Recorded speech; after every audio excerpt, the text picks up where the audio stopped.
नमस्कार, मी मदन भोसले, माजी उपसभापती वाय पंचायत समिती. बावधनचं बगाड हे नेहमी रंगपंचमी दिवशी असतं. या बगाडाला सुरुवात माहीपौर्णिमेपासून होत असते. माहीपौर्णिमे दिवशी त्या ठिकाणी बगाडासाठी लागणारे शिडाला जे कळक आहेत ते तोडले जातात.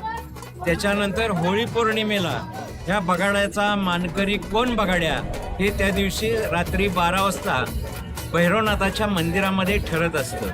भैरवनाथाच्या मंदिरामध्ये बगाड्यासाठी नवसासाठी साधारणपणे 60 ते 65 लोक त्या ठिकाणी नवसकरी म्हणून उभे असतात.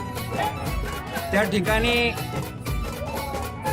भैरवनाथाच्या गाथाडीला साधारणपणे 60-65 लोकांचे प्रसाद लावले जातात. त्या ठिकाणी आमचा जो भैरवनाथाचा पुजारी आहे तो प्रसाद मागत असतो. तो असा प्रसाद मागत असतो की अमुक अमुक अमक्यावरती बगाड आहे, असा उजवा कवल द्या, नाही असा डावा कवल द्या. अशा पद्धतीनं 30, 35, 40 पर्यंत जोपर्यंत प्रसाद मिळत नाही तोपर्यंत पुजारी हा प्रसाद मागत असतो.